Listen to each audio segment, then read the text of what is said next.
भूमि पूजन बहाना, पीएम मोदी पर निशाना। आप एक कम्युनिटी को जलील करने के लिए, हराने के लिए पटाखा छोड़ रहे हैं, ये कर रहे हैं, ये कर रहे हैं, हर तरह की कर रहे हैं। इसकी ज़रूरत क्या थी? भाई ठीक है, प्रधानमंत्री का काम ये नहीं, प्रधानमंत्री इंडस्ट्री लगाता है, कुछ भी लगाता है, लेकिन अगर वो गए भी तो इसमें क्या किया जा सकता है? लेकिन अखलाकी तौर पर उनको जाना नहीं चाहिए।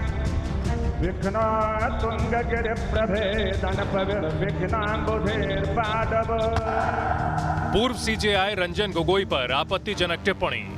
रंजन गोगोई जितने कम दाम में बिके हैं, उतने कम दाम में हिंदुस्तान बिकती है एक राज्यसभा की मेंबरी के लिए। और माफ कीजिएगा, अगर उन्होंने ये फैसला किया था अच्छा या बुरा, तो उनको राज्यसभा की मेंबरी नहीं देना चाहिए। योगी की तुलना हिटलर और मुसोलिनी से।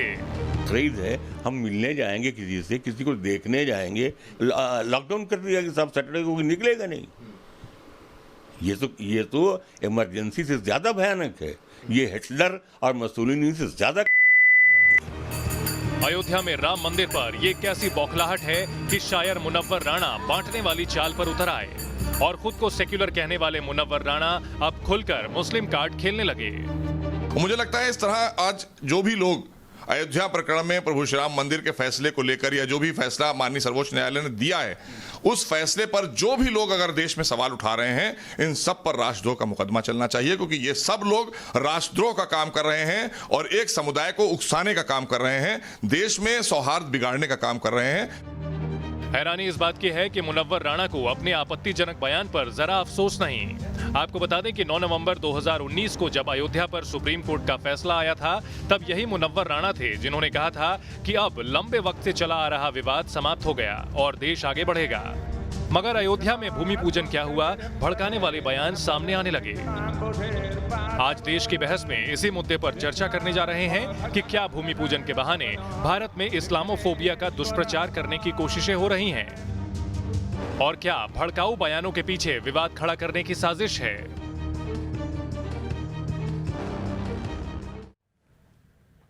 तो देश की बहस में हमारा आज का सवाल है, क्या सेक्युलर गैंग का सुप्रीम कोर्ट पर सवाल उठाना जायज है? आप शो के दौरान इस मुद्दे पर अपनी राय न्यूज नेशन की वेबसाइट, हमारे मोबाइल ऐप जिसको डाउनलोड करना बेहद ही आसान है, हमारे ट्विटर हैंडल और न्यूज नेशन के फेसबुक पेज पर जाकर दे सकते हैं। हम इस शो के दौरान ही आपको जवाब भी दिखाएंगे। इसके साथ ही कार्यक्रम के दौरान आप अपनी राय और सवाल का वीडियो बनाकर हमारे व्हाट्सएप नंबर 9711002266 पर भी दे सकते हैं। और मैं बहस की शुरुआत करूं, और सबसे पहले मेरे साथ जुड़ गए हैं देश के जाने माने शायर मुनव्वर राणा साहब, जिनके इस बयान को लेकर कई लोगों को आपत्ति है। राणा साहब, सबसे पहले मैं आपसे जानना चाहूंगा कि आपको नहीं लगता कि ये जो आरोप आपने लगाए हैं वो सुप्रीम कोर्ट की अवमानना का मामला बनता है? आपने क्या इसके बारे में विचार किया? क्योंकि नियम कानून आप भी बहुत अच्छी तरह जानते हैं, बेहद पढ़े लिखे व्यक्ति हैं। जी जी, नहीं, मैंने ऐसी तो कोई बात नहीं की जो गलत हो।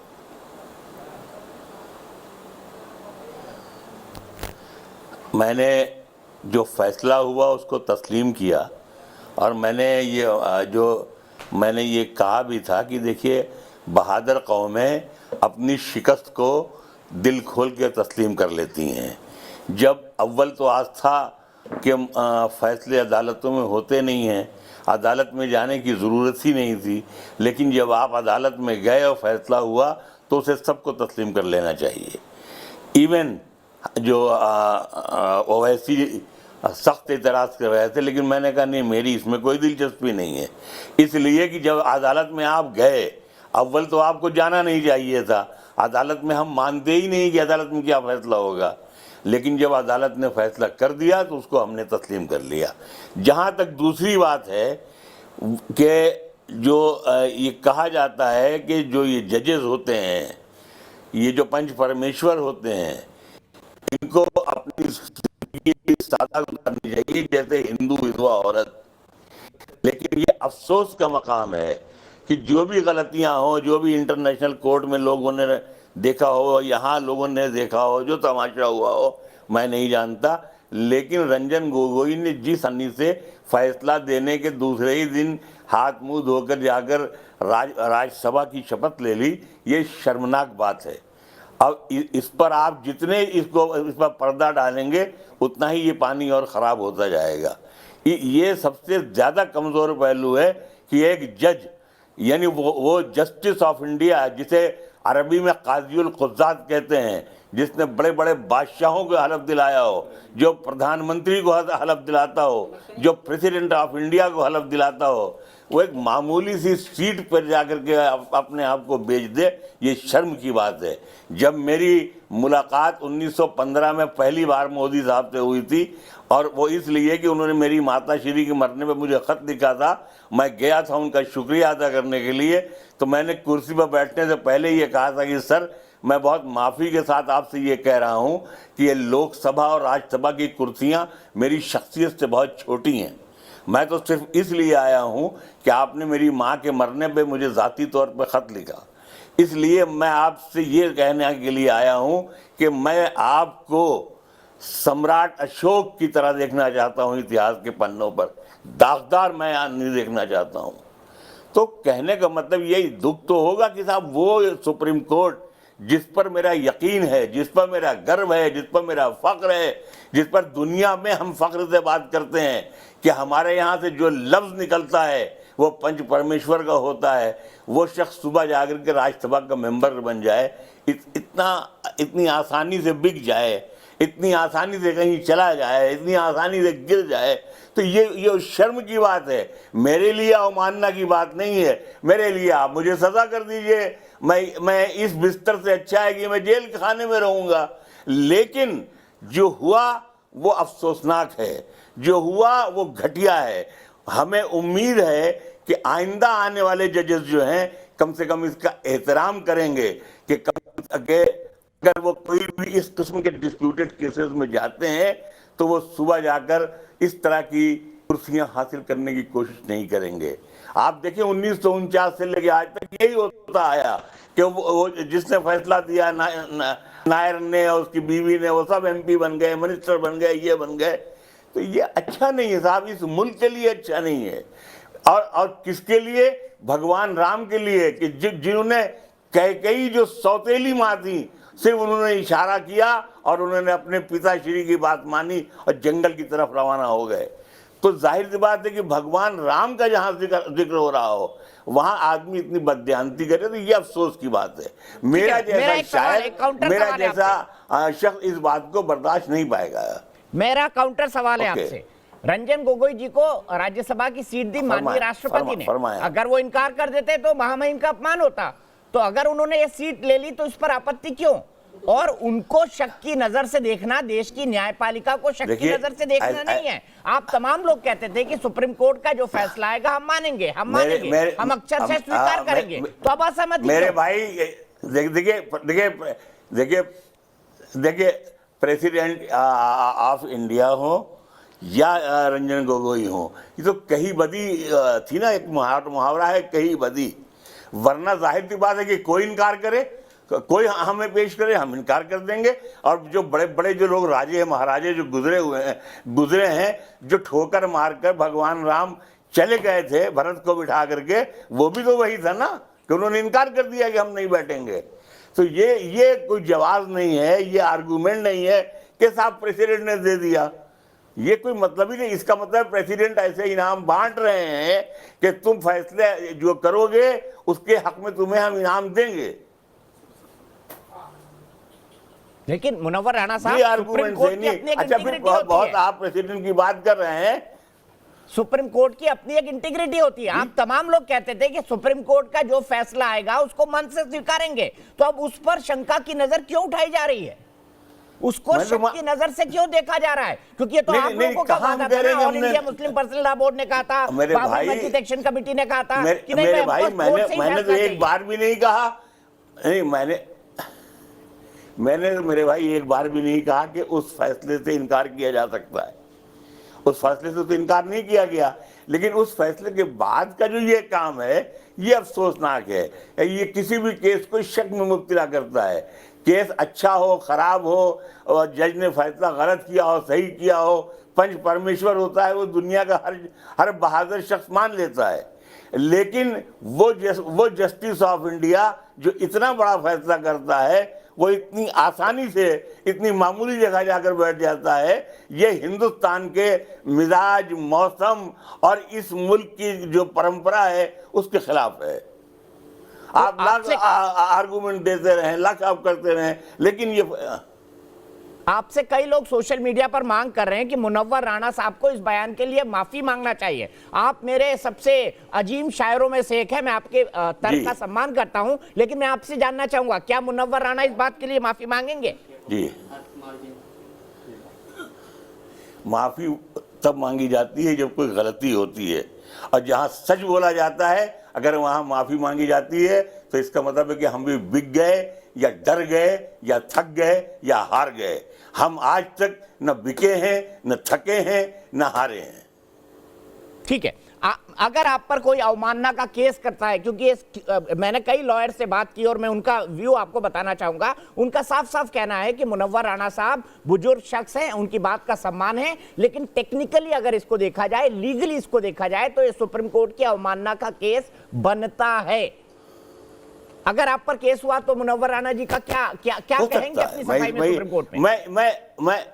देखिए मैं इससे इनकार नहीं करता हूं कि केस नहीं बनता है, मुमकिन है बनता हो, लेकिन हम शायर हैं, हमारी अपनी अदालत है, हमारा अपना फैसला है, हमारा अपना इंसाफ है। हम जब तुलसी की शक्ल में आते हैं तो मस्जिद में बैठकर रामायण लिखते हैं, मस्जिद में बैठकर भगवान राम का काम करते हैं।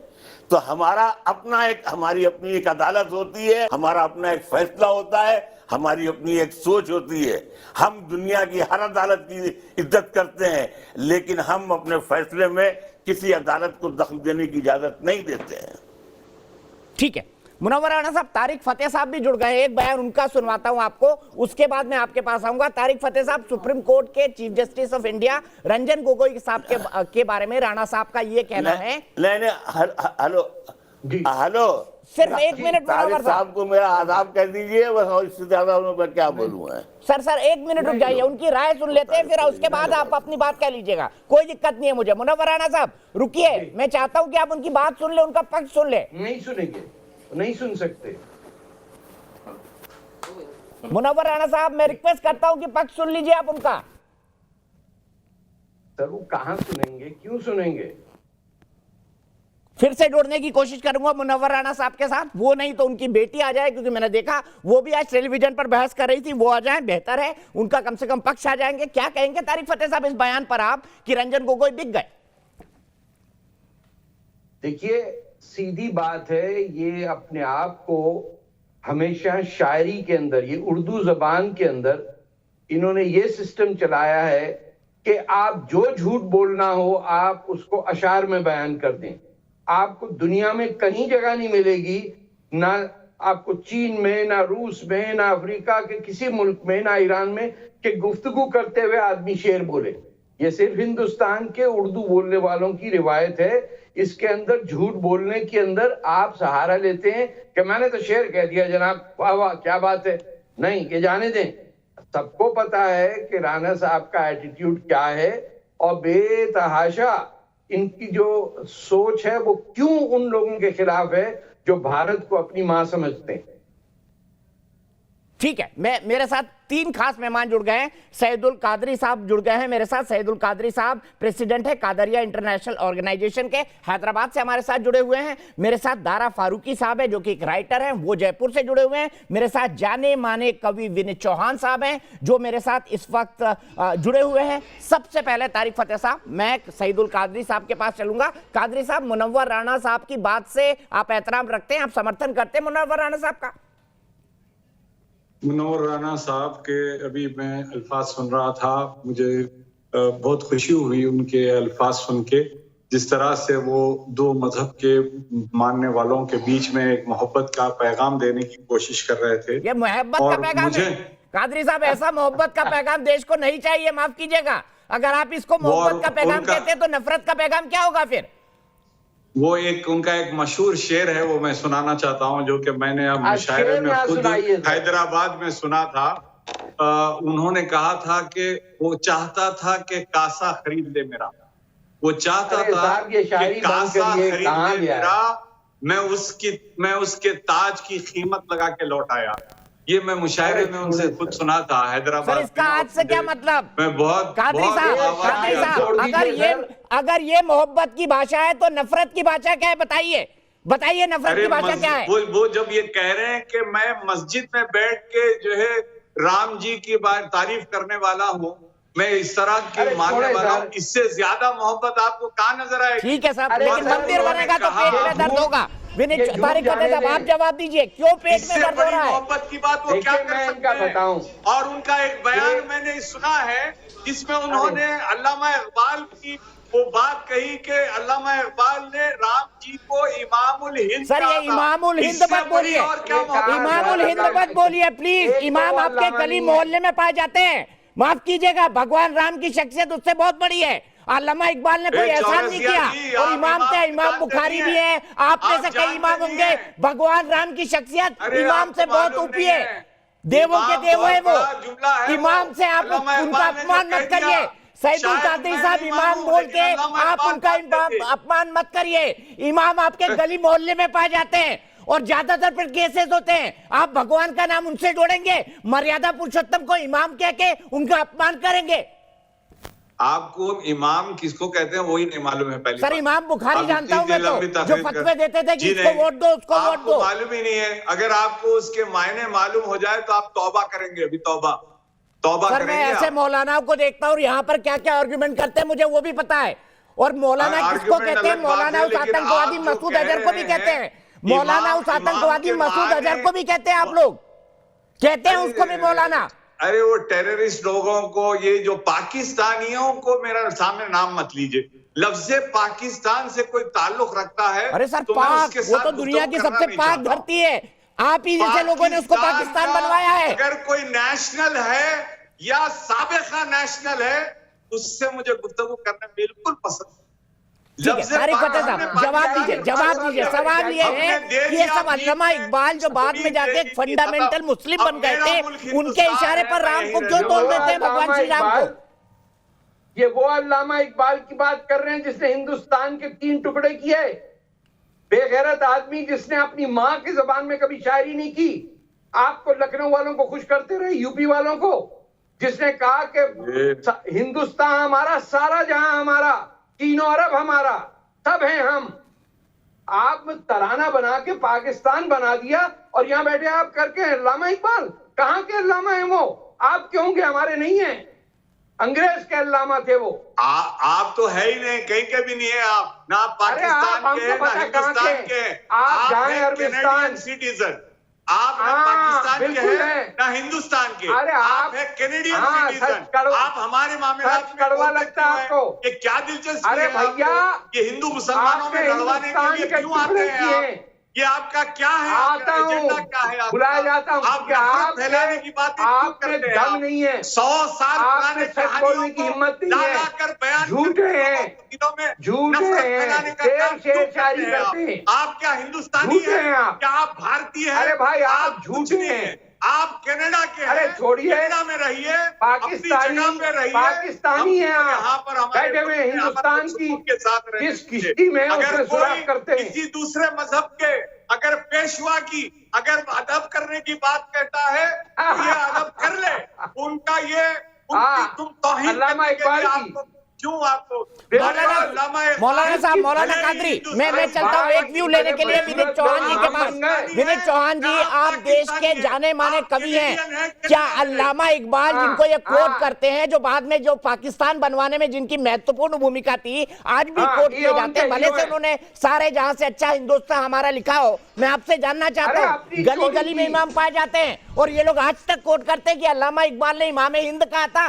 क्या ये तीनों लोगों को चलाने वाले भगवान श्री राम का अपमान नहीं है? इमाम बताइए। देखिए ये पहले ये तारीख देखिएगा, कादरी साहब की कुछ मजबूरियां हो सकती हैं। कादरी साहब 30 साल से मुनव्वर साहब के साथ मुशायरे और कवि सम्मेलन पढ़ता रहा हूं। आज ये संयोग की बात है कि मुझे धर्म क्षेत्र की तरह से जिस तरह भीष्म पितामह के सामने अर्जुन खड़े थे, आज मुझे उनके सामने खड़ा होना पड़ रहा है। तो मैं अपने प्रणाम उन्हें निवेदित करता हूं, लेकिन मेरा कहना सिर्फ इतना है, सौहार्द से चले थे, हिमाकत तक आ गए। सौहार्द से चले थे, हिमाकत तक आ गए, लेकर के तिरंगे बगावत तक आ गए, और सरकार से लड़ो ये हक है तुम्हारा, पर लग रहा है मुल्क की खिलाफत तक आ गए। मुझे दुर्भाग्य के साथ ये कहना पड़ रहा है, मुनव्वर साहब के पास शब्दों की कमी नहीं थी, वो बहुत अच्छे शब्दों का प्रयोग कर सकते थे। क्या केवल ये तर्क बहुत बड़ा हो गया कि गोगोई साहब ने फैसला दिया है तो वो कहीं जा नहीं सकते हैं? तो सर, अब्दुल कलाम को आदरणीय अटल बिहारी वाजपेयी जी ने की सरकार ने राष्ट्रपति बनाया था। आदरणीय प्रणब मुखर्जी जी यदि वर्धा नागपुर के आरएसएस के कार्यक्रम में चले जाते हैं तो क्या वे संघी हो गए? क्या गांधी जी वर्धा में चले जाते तो क्या वो संघी हो गए? यानी किसी व्यक्ति का अपना मत नहीं हो सकता। हाँ, वो यदि जिस समय चीफ जस्टिस ऑफ इंडिया थे उस समय वो कुछ ऐसा करते तो हम कह सकते थे, उनकी वैयक्तिक जिंदगी हो सकती है, लेकिन आप उनके प्रति ऐसा शब्द का प्रयोग कर रहे हैं जिसे मैं स्वयं टीवी पर नहीं बोल सकता। मुझे अफसोस है कि जिस मुनव्वर राणा साहब ने कभी यह लिखा था, तेरे एहसास की ईंटें लगी हैं इस इमारत में, हमारा घर तेरे घर से कभी ऊंचा नहीं होगा, कभी उन्होंने कहा था ये बात। आज उन्हीं का एक शेर मेरे लिए ध्यान में है, मोहब्बत करने वालों में ये झगड़ा डाल देती है, सियासत दोस्ती की जड़ में मट्ठा डाल देती है। कहीं मुनव्वर सर किसी सियासत के कंधे की बंदूक तो नहीं बन गए? ठीक है, सीधे मैं मुनव्वर राणा साहब को जोड़ूंगा, लेकिन उससे पहले आशुतोष असर जबलपुर से मेरे साथ जुड़ गए हैं। आशुतोष असर हमारे एक दर्शक है। आशुतोष, क्या कहेंगे मुनव्वर राणा साहब की इस बात पर? और मैं इंट्रोड्यूस करा दूं, मौलाना साजिद रशीदी जी मेरे साथ जुड़ गए हैं, मेरे साथ मोहसिन रजा साहब जुड़ गए हैं जो कि मिनिस्टर हैं उत्तर प्रदेश सरकार के अंदर, मेरे साथ पहले से ही दारा फारूकी साहब जो कि जाने माने लेखक हैं वो भी जुड़े हुए हैं। मुनव्वर राणा साहब को भी मैं आगे लूंगा, लेकिन आशुतोष असर, एक छोटा सा कमेंट आपका, क्या सही है मुनव्वर राणा साहब?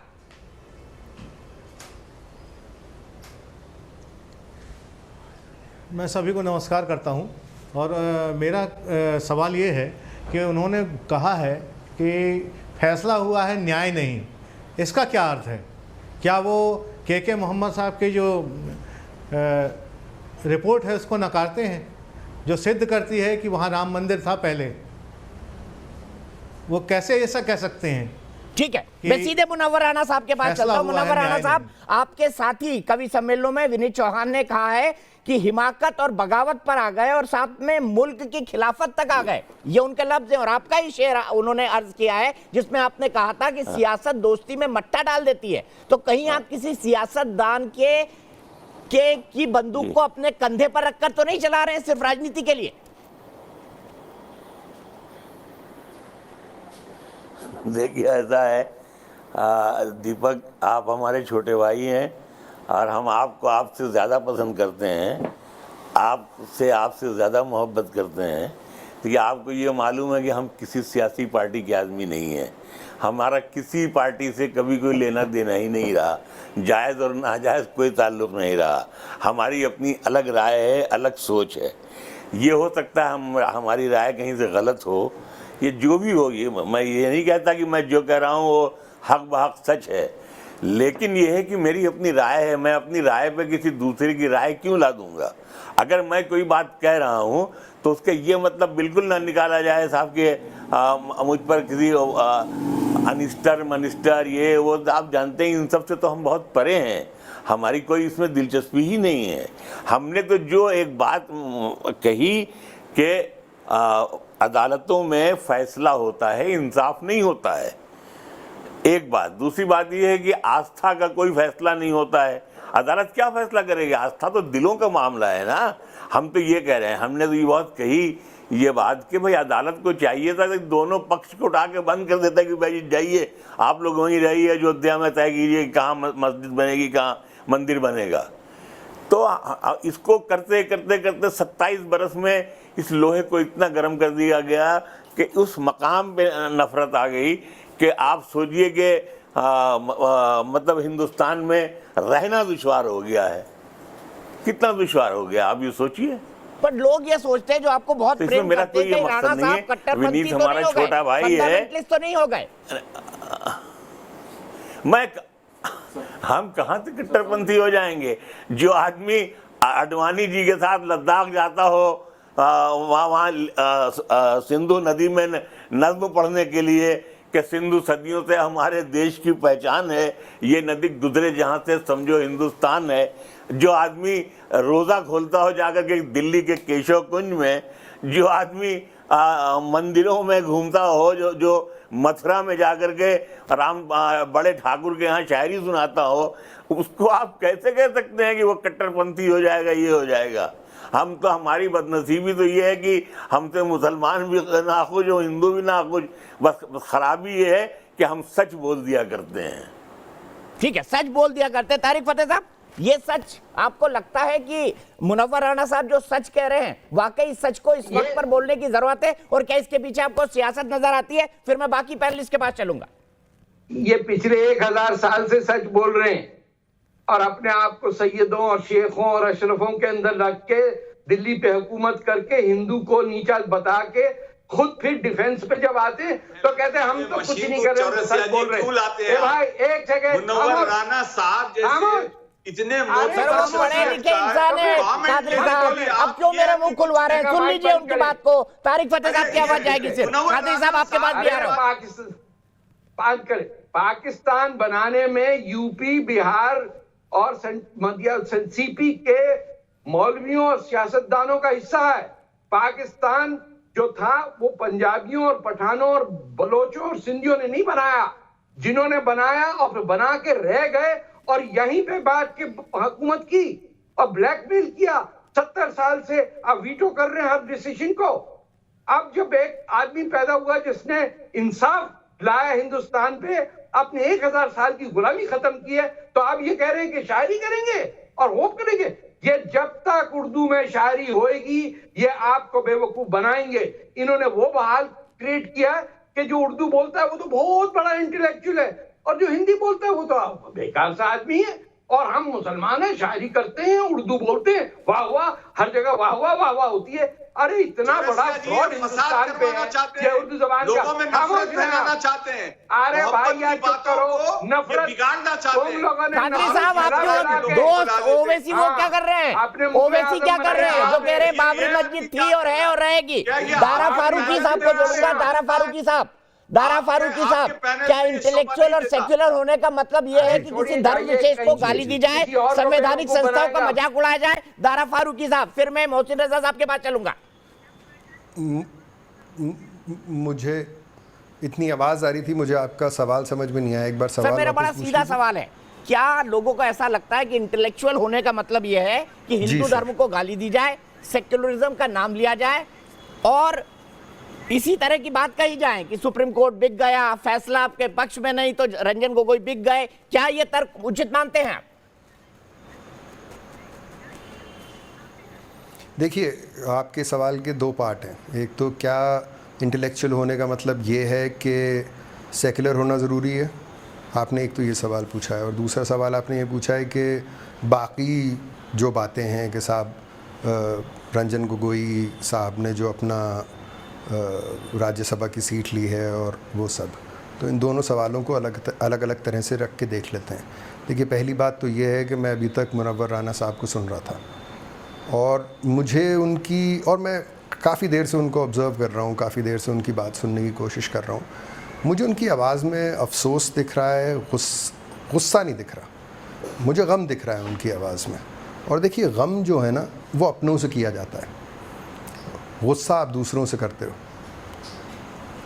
तो जहाँ तक रहा इस बात का सवाल कि आपने उनसे एक सवाल पूछा कि कहीं वो कट्टरपंथी तो नहीं हो गए, मुझे ऐसा लगा कि ये 67 साल के आदमी हैं, ज़िंदगी गुजार दी उन्होंने अपनी हिंदुस्तान के अंदर। आपको इस तरह के सवाल एक आदमी से नहीं पूछने चाहिए जिसने कि अपनी पूरी ज़िंदगी हिंदुस्तान की खिदमत में लगा दी हो। देखिए, मैं मानता हूँ कि आपका भी एक नज़रिया है, आपकी भी एक बात कहना चाह रहे हैं, बट एक बात पूछने का अंदाज़ होता है। इतने ज़ईफ़ आदमी से ये पूछना कि वो कट्टरपंथी हैं, मुझे थोड़ा सा ये अपने आप में सही नहीं लगा। अब बात आती है दूसरी वाली। हम दूसरी वाली बात जहाँ तक करते हैं वो ये है कि इंटेलेक्चुअल होने का मतलब बिल्कुल ये नहीं है कि आपको सेकुलर होना ज़रूरी है। क्यों? क्योंकि राइट विंग में भी इंटेलेक्चुअल्स होते हैं, इंटेलेक्चुअल्स कुछ भी हो सकते हैं in reality. The idea is कि हमारा जो कॉन्स्टिट्यूशन कहता है हम उसको फॉलो करें। हमारा कॉन्स्टिट्यूशन बाय नेचर सेकुलर है, चाहे से आप उसके अंदर बाद में डालें, बाद में इमरजेंसी के टाइम पे सेकुलर वर्ड डालें या ना डालें, वो हमारा बाय नेचर सेकुलर है। तो जहाँ तक रहा बात उस बात का कि सेक्युलर होना चाहिए, तो वो हम कॉन्स्टिट्यूशन की बात कर रहे हैं, उसका इंटेलेक्चुअलिज्म से कोई नाता है नहीं अपने आप में। तो अब देश रही का संविधान तीसरी कहता बात है कि कि क्या गोगोई जी सुप्रीम ने कोर्ट के जो चीफ जस्टिस ऑफ इंडिया पर राज्यसभा का सवाल एक्सेप्ट उठाया जाए। किया, दारा साहब सीधा जवाब दीजिएगा। देश का संविधान को आप मानते हैं? संविधान कहता है कि सुप्रीम कोर्ट के सीधा जज के बारे जवाब में ये है आरोप लगाया जाए कि वो बिक सुप्रीम गए। कोर्ट पे नहीं, मैं संविधान इजाजत देता है ओके लेमी बिक गए किसी ने अभी तक नहीं बोला है, क्योंकि बिकने वाली नहीं, मैंने अभी तक ये अल्फाज सुने नहीं है कि बिक गए या कुछ इस तरह की बात है। बात यहाँ पे ये है कि रीजनेबल डाउट है कि नहीं है उस बात के ऊपर। तो हम उस बात को इस तरह से लेते हैं कि क्या फंडामेंटली आज तक सुप्रीम कोर्ट ने कभी गलती करी है पहले। तो मैं आपको इसके अंदर एक केस कोट करता हूँ जो कि बेसिकली एडीएम जबलपुर और शिवकांत शुक्ला जी का 1976 का इमरजेंसी का केस है, हेबियस कॉर्पस का केस है। 2011 के अंदर सुप्रीम कोर्ट खुद मानता है कि हम 1976 में गलत थे।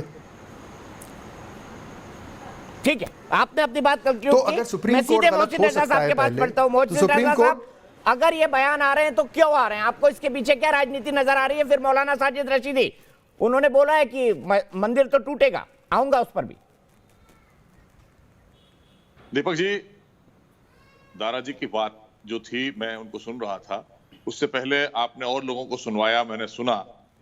लेकिन सुबह जो आवाज थी वो आप लोगों ने जब उस आवाज को टीवी के जरिए देश को दिखाना शुरू किया तो उस आवाज जो गुस्सा था वो गम में तब्दील हो गया।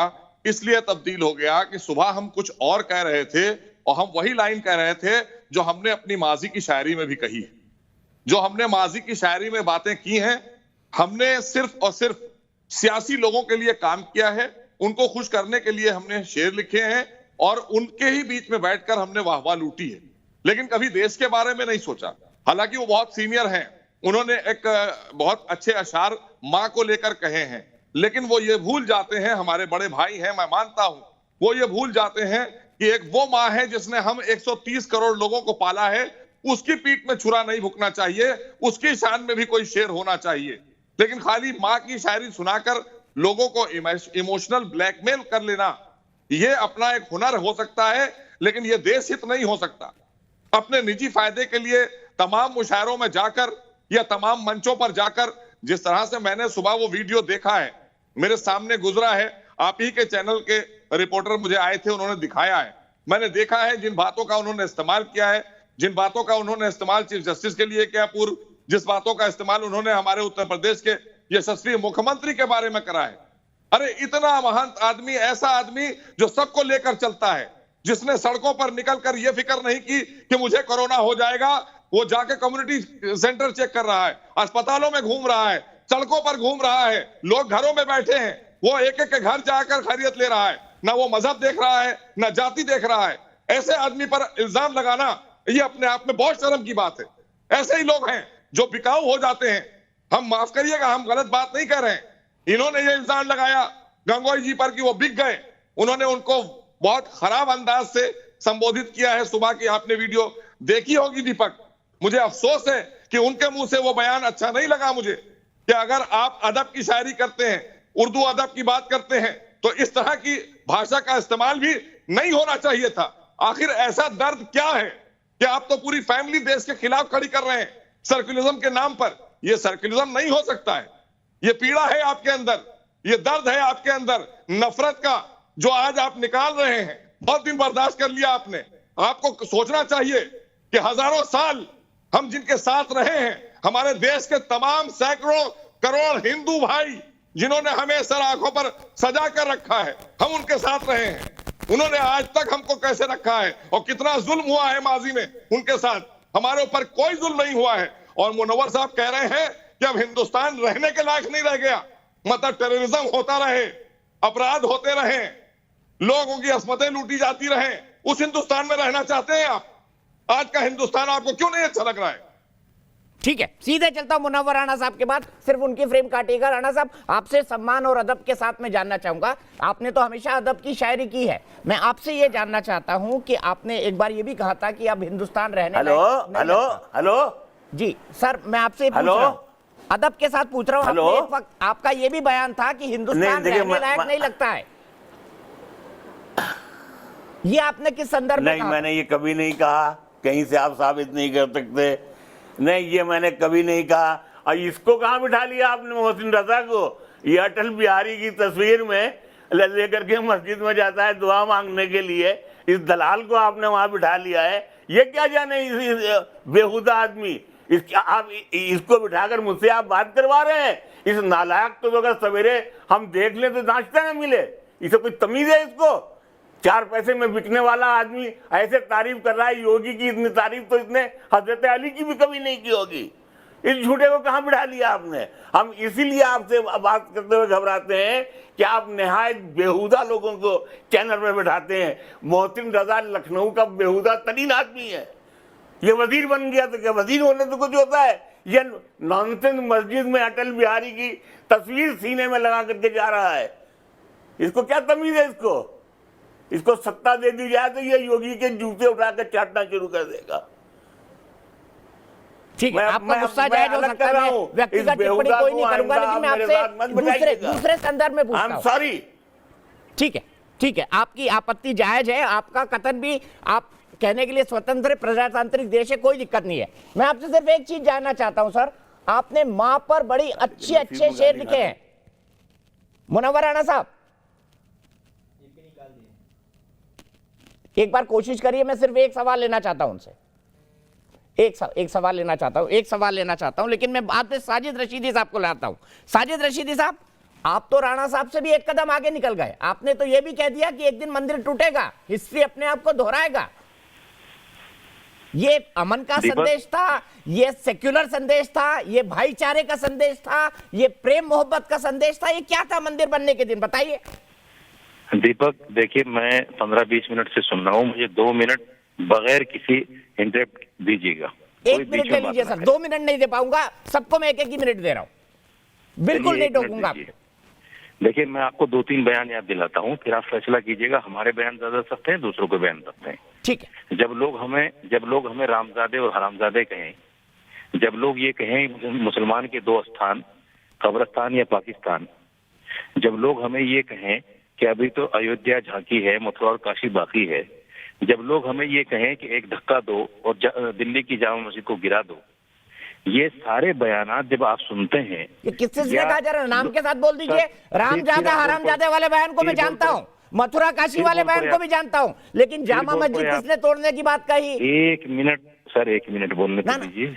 मैं जानना चाहता हूँ ना सर, आउट ऑफ कंटेक्स्ट मत कोट करिए, नाम ले लीजिए। सर 1 मिनट तो दे दीजिए। हाँ लीजिए 1 मिनट तो दे दीजिए प्लीज, गलत बात है ना। दूसरी बात ये, आप मुल्क का माहौल देख रहे हैं, 2-3 घटनाएं राम मंदिर के बाद भी हो चुकी हैं कि लोग ये कहते हैं कि हिंदुस्तान में रहना है तो जय श्री राम बोलना होगा, और कान पकड़ पकड़ के दाढ़ी वालों को मार पीट के जय श्री राम बुलवाया जा रहा है, मुसलमान को गाय के नाम पर मारा जा रहा है। तो अगर इस तरह की बातें हो रही हैं और एक मुसलमान ये कहे कि आज हालात अच्छे नहीं हैं, इस सरकार के आने के बाद हम शिकायत किससे करेंगे? आप मुझे बताइए। क्या राहुल गांधी से शिकायत करें जो आज सत्ता में नहीं है, या अखिलेश यादव से शिकायत करें जो सत्ता में नहीं है, मायावती से शिकायत करें जो सत्ता में नहीं है? अरे मेरे भाई, शिकायत और सवाल जो है सत्ता से किया जाता है। आज यहाँ उल्टा हो गया 2014 के बाद। लोग कहते हैं कांग्रेस ने तो ये किया है, समाजवादी ने तो ये किया है, बसपा ने तो ये किया है। कोई ये नहीं बताता बीजेपी ने इन 6 सालों में 7 सालों में क्या कर दिया, देश की स्थिति क्या है। अगर हम योगी जी से सवाल कर रहे हैं, योगी जी के लिए हम कोई बात कह रहे हैं, तो संविधान में ऐसा कुछ भी नहीं है कि सीएम या पीएम को हम अपनी बात गुस्से में भी नहीं कह सकते। नहीं बिल्कुल ठीक है, बिल्कुल ठीक है, लेकिन इस गुस्से का इजहार करते करते आप तो बोल रहे हैं कि मंदिर तोड़ देंगे, टूटेगा, इतिहास अपने आप को दोहराएगा। ये कौन सी लैंग्वेज है मौलाना साहब, जरा ये भी बता दीजिए। सुनिए, अगर मेरा बयान आप उसको चेकिंग करा लीजिए, जांच करा लीजिए, अगर मेरा बयान संविधान के खिलाफ है तो मैं सजा लेने को तैयार हूँ। मैंने संविधान के विरुद्ध कोई बात नहीं कही। तारिक फतेह साहब जवाब देना चाहते हैं। तारिक फतेह साहब, इन्होंने संविधान के खिलाफ कोई बात नहीं की, इन्होंने बस कहा कि मंदिर को तोड़ के एक दिन वहाँ मस्जिद बनाई जाएगी। ये भारतीय संविधान तो सेक्युलर है, तो इजाजत देता है कि मंदिर को तोड़ दो, जिसके बारे में सुप्रीम कोर्ट ने फैसला दिया है, और वहाँ पर फिर बाबर का नाम लेके एक मस्जिद खड़ी कर दो। विनय चौहान आ रहा हूँ आपके पास। मुसलमान इसको पहले ये तय करें तो ये हिंदू या मुसलमान। फतेह पहले ये बताओ, हिंदू हो मुसलमान हो? ये पत्रकार है भाई, इतने बदसूरत आदमी से बात नहीं मैं करता। अरे पत्रकार, अरे हिंदू भी हूँ, हिंदू तो हूँ ही हूँ, मैं हिंदू हूँ और मुसलमान भी हूँ। और तुमको शर्म आनी चाहिए, बेहुदा लोग, तुम्हें पता ही नहीं इस्लाम क्या। तुमने तो पता नहीं कहाँ से किसी तैमूर के टट्टू के ऊपर बैठ के आगे हिंदुस्तान। अरे मुंह बंद करो अपना। शर्म क्यों? मैं कह रहा हूँ मैं हिंदू हूँ, शर्म क्यों आ रही है? मैं कह रहा हूँ पाकिस्तान के भगोड़े शर्म क्यों आ रही है? पता चल जाएगा, पाकिस्तान घुस के देखो ना। क्यों जाऊंगा मैं? बुला रहे हैं, मैंने तो उनको अपना गेस्ट बनाया है मौलाना साजिद रशीदी साहब। मैंने तो गेस्ट बना के तारिक फतेह साहब को बुलाया है कि आइए मैं आपको अयोध्या ले चलूंगा दर्शन कराने, और आप चाहेंगे तो आपको भी ले चलूंगा तारिक फतेह साहब के साथ। तारिक फतेह साहब आप कंक्लूड करिए। मौलाना साजिद रशीदी जी, रुकना होगा आपको, आवाज को थोड़ा संयम देना होगा। कैसे हो सकता है? तारिक फतेह साहब जवाब दीजिए। कहाँ बिठा लेते हैं इसको? सर आपको भी बिठा लेते हैं, इनको तो बिठा लेते हैं, ये तो जाने माने इंटरनेशनल पत्रकार है, आपको भी बिठा लेते हैं।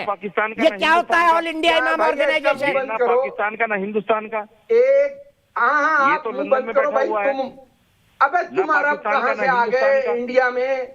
पता किस टट्टू पे बैठ के आए? बाबर के साथ आए, तैमूर के साथ आए हिंदुस्तान में? अरे खामोश करो यार। ठीक है, सिर्फ तारिक फतेह साहब का ऑडियो प्लीज। मौलाना साहब रिक्वेस्ट कर रहा हूँ, मौलाना साहब प्लीज। तारिक फतेह साहब देखिए, इनका पूरा हक है कि ये जो चाहें कह सकते हैं। ये आजादी हिंदुस्तान के कॉन्स्टिट्यूशन में। मसला कॉन्स्टिट्यूशन का नहीं हो रहा है, मसला ये हो रहा है an intention to destroy public property, जो एक क्रिमिनल एक्ट है। कि आप कह रहे हैं कि अब तो मंदिर बना लिया, तुम मुसलमान को नहीं जानते हो, हम तो यूं आके ऐसी तैसी कर देंगे। इन लोगों ने आज तक इनके पूरे खानदान में, जैसे हमारे तो भाई दारा का नाम दारा है, मुझे बताइए, बड़ी खुशी हुई सुन के, इनके खानदान में एक ऐसा इंसान नहीं है जिसने अपना हिंदुस्तानी नाम रखा हो। एक नहीं है। 1000 साल के अंदर कोई मुसलमान अपने आप को विजय रखने का नाम नहीं कह सकता। ना कोई सूरज नाम का आदमी, ना कोई चांद का। ये सब बैठे हुए अपने तुर्की एंसेस्ट्री के साथ, और कोई महमूद गजनवी के घोड़े पे आया था, और कोई मोहम्मद बिन कासिम के साथ आया था। लानत है उन लोगों के ऊपर जो उनकी सेलिब्रेशन करते हैं कि ये हिंदुस्तान जो है, अरे मियां मोहम्मद बिन कासिम आए, सत्यासी कर दी, सोमनाथ तोड़ दिया 17 दफा। आप ही लोग मस्जिदों में कहते हैं कि या अल्लाह मुसलमान को फतह नसीब करे कौम काफिर पे। आप बताइए कौन है कौम काफिरीन? हिंदुओं के अगेंस्ट गालियां देते हैं मस्जिदों में हर जुमे को, और वो हिंदू बेचारों को पता ही नहीं कि आप क्या कह रहे हैं। उर्दू में जो आपकी किताबें छप रही हैं, आप समझते मुझे नहीं पता दिल्ली में क्या बांट रहे हैं आप? कुछ खुदा का खौफ करो अगर मुसलमान हो। नाम है हिंदुस्तान का, नाम है क्या? हिंदुस्तान का क्या? तारिक फतेह हिंदुस्तान का नाम है? बिल्कुल है। तारिक फतेह का नाम है? अरे नहीं है, नहीं, जाहिल हो। अगर तुम जाहिल हो, इसमें मेरा कसूर। मैं एक सेकंड बता रहा हूँ। तारिक फतेह। अरे भाई एक सेकंड बताओ। तरक चुप, तुम्हें तो इनका मुंह बंद कराएं तो मैं जवाब दूं सर। ठीक है, 1 मिनट। साजिद मौलाना साहब आपके सवाल का जवाब दे रहे हैं, सिर्फ तारिक फतेह साहब को। मैं एक बार बता दूं कि लानत है उस जबान पे जो तुर्क के, अरे इसका मुंह तो बंद कराएं सर। है तरक वर्ड जो है वो संस्कृति है, और पूरी दुनिया में लफ्ज सितारा, तारा, तारिक, ये सब हिंदुस्तान के निकले हुए वर्ड हैं। या आप जाहिल हैं तो इसका कसूर मेरा है? क्या आपको कुछ नहीं पता? आप उर्दू की किताबें पढ़ते हैं, वो जबान जो यहाँ तुर्की सोल्जर बाजारों में दिल्ली में लूट मार के बाद बोलते थे। आदमी तारा जो है हिंदुस्तान होता है, तो अरे भाई जाओ करो। ये ता से होता है तारा, त्वा से नहीं होता। तारीख त्वा से होता है। तुम तो अनपढ़ हो, पता ही नहीं है। हिंदू मुसलमान कौन किसको अनपढ़ बोल रहा है भाई? मौलाना साजिद रशीदी, अब मुझे हंसी आ रही है। जाओ पाकिस्तान, तुम्हारा जो पाकिस्तान के लिए दिल धड़कता है ना, अभी और वक्त आएगा तुम्हारा, बुरे वक्त आने वाले हैं। अरे बुरे भाई, वक्त आने, तो जितने हिंदुओं को तुमने गालियां दी हैं, किस मस्जिद में गाली दी है तुमने हिंदुओं को, सबको पता है। आदमी को अपने मुल्क से भगा दिया जाए, उससे बुरा क्या वक्त? अरे मेरा मुल्क अपनी मर्जी से छोड़ के गए, भगाया नहीं गया उनको। मौलाना साजिद रशीदी तुम्हारी कहीं पनाह नहीं मिल रही है। बताए, ये देखिए, ये है इस्लाम इनका। कुत्ते ये प्रॉफिट मोहम्मद की जबान बोल रहे हैं। ये तुम देखिए, इसी लायक ये हो, तुम सुअर की बात करो। मौलाना साजिद रशीदी, ऑडियो डाउन। मौलाना साजिद रशीदी को ऑडियो आप नहीं जा सकते। मौलाना साजिद रशीदी, आपको माफी मांगनी पड़ी होगी, मैं आपके पास आऊंगा, इनसे माफी मंगवाएंगे। ये कौन से शब्द का इस्तेमाल कर रहे हैं, ये कौन सा इस्लामिक शब्द है, मैं आना चाहता हूं इनके पास। लेकिन मुनव्वर राणा साहब के साथ सिर्फ एक सवाल करना चाहता हूं, आखिर सवाल। मुनव्वर राणा साहब, अब आपको तकलीफ नहीं दूंगा मैं, लेकिन मैं आपसे ये जानना चाहता हूं, आपने मां पर इतनी खूबसूरत कविता लिखी है। कई सेक्युलर लोग ऐसे हैं जो भारत मां को रिस्पेक्ट नहीं करते। मुझे बताइए, अगर भारत मां की जय कहने को कहा जाए तो गलत क्या है इसमें? क्यों कुछ लोग हैं जो भारत मां की जय को मजहब के साथ जोड़कर उसका लगातार विरोध करते हैं? आपने तो मां पर इतनी खूबसूरत कविता लिखी है, मैं आपसे जानना चाहता हूं, भारत मां की जय बोलने में क्या दिक्कत है? आप भी क्यों नहीं बोलते थे भारत मां की जय? नहीं, मैंने तो कभी ये नहीं कहा कि भारत माँ की जय बोलने में कोई दिक्कत है। पहली बात तो ये है कि हम दिन में 97 बार सजदा करते हैं, इस मुल्क की मिट्टी को चूमते हैं, इस मुल्क की मिट्टी पर सजदा करते हैं। इससे बड़ा भारत माता की जय कहने का और क्या सबब हो सकता है? इससे ज़्यादा मोहब्बत हिंदुस्तान की ज़मीन से और क्या हो सकती है? ये तो नकली लोग भी भारत माता की जय कह सकते हैं, लेकिन हम तो इस मिट्टी को पाक समझते हैं और इसको चूमते हैं 97 बार।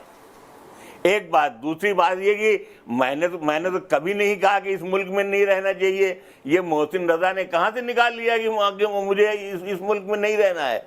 हमने तो शेर कहा कि पैदा यहीं हुआ हूँ, यहीं पर मरूंगा मैं। वो और लोग थे जो कराची चले गए, मैं मरूंगा तो यहीं दफन किया जाऊंगा, मेरी मट्टी भी कराची नहीं जाने वाली, यहीं रहूंगा, कहीं उम्र भर न जाऊंगा। जमीन माँ है, इसे छोड़ कर न जाऊंगा, दिया है दूध भी माँ ने मुझे, वजू करके महाज़े जंग से मैं लौट कर न जाऊंगा। ये कौन कैसे कैसे लोगों को आपने बिठा लिया? ये योगी जी क्या बैठे मालूम हो, चिलम भर रहे हैं, आके बोल रहे हैं। बेवकूफ़ लोग मेरे सिलसिले में ऐसी बात करते हैं। आप, इसीलिए मैं भागता हूँ आपके चैनल से कि आप जितने भी दुनिया के बेवकूफ़ हैं, इंक्लूडिंग तारिक फतेह, इसको भी पकड़ लाते हैं। इसको एक आपके तो बड़े ताल्लुकात हैं सेंट्रल गवर्नमेंट में, इसको एक वीज़ा दिलवा दीजिए, ये पागल हुआ जा रहा है। ये हिंदुस्तान का, इसको चाहिए एक सिटीजनशिप चाहिए, इसको दिलवा दीजिए। और प्लीज़ मेरी आपसे ये 10 बस्ता गुजारिश है, मुझसे गुफ्तगू करनी है, 5 मिनट कीजिए, 1 मिनट कीजिए, तो आप मुझसे अकेले बात कीजिए। इन बेहुदा लोगों को मैं अगर आखिरी चीज जानना चाहता हूँ, आप योगी जी का इतनी विरोध करते हैं, नहीं खाया जाएगा। ठीक है, आप योगी जी का इतनी विरोध करते हैं, योगी जी से क्या दिक्कत है? सिर्फ इसलिए कि वो साधु संत है, भगवा कपड़े पहनते हैं, और कोई विचारधारा की दिक्कत है? नहीं, योगी जी से हम कोई नफरत नहीं करते हैं। योगी जी से हमें सिर्फ शिकायत इतनी है कि शनिचर को कोरोना आ जाता है जब बकरीद होती है, इतवार को चला जाता है जब बकरीद नहीं होती है। सिर्फ इतनी शिकायत है कि कम से कम जब वो उत्तर प्रदेश के वजीर आला हैं, मुख्यमंत्री हैं, तो शनिचर को कोरोना नहीं आना चाहिए था। शनिचर को कम से कम हमें अपने एक दूसरे से मिलना चाहिए था, हमें कुर्बानी की इजाज़त देना चाहिए था, हमारे दुख दर्द में खड़ा होना चाहिए था। सिर्फ उनसे इतनी शिकायत है, वरना जाहिर सी बात है कि हम सत्ता के लोग नहीं हैं, हमारा कोई लेना देना नहीं है। भाई वो योगी, हम शायर, हमारा उनका कोई जोड़ ही नहीं है, तो हम उनसे नफरत क्यों करेंगे? लेकिन मोहब्बत करने का भी कोई जवाब होना चाहिए ना, कम से कम इतना ही हमें मौका मिला होता। ठीक है, मुनव्वर राणा साहब, आप हमसे जुड़े, आपने हमसे बात की, आपके विचारों का हम सम्मान करते हैं। प्रजातंत्र में सबको विचार रखने का अधिकार है। अब आपको तकलीफ नहीं दूंगा, मैंने 2-2, 3-3 बार आपको तकलीफ दी है, आप उम्रदराज शख्स हैं और आपको बार-बार तकलीफ दी, इसके लिए मैं आपसे माफी चाहता हूं। सीधे चलता हूं दीपक शर्मा, अलीगढ़ से हमारे एक दर्शक जुड़े हुए हैं। दीपक, आपकी क्या राय है इस पूरी डिबेट के बारे में?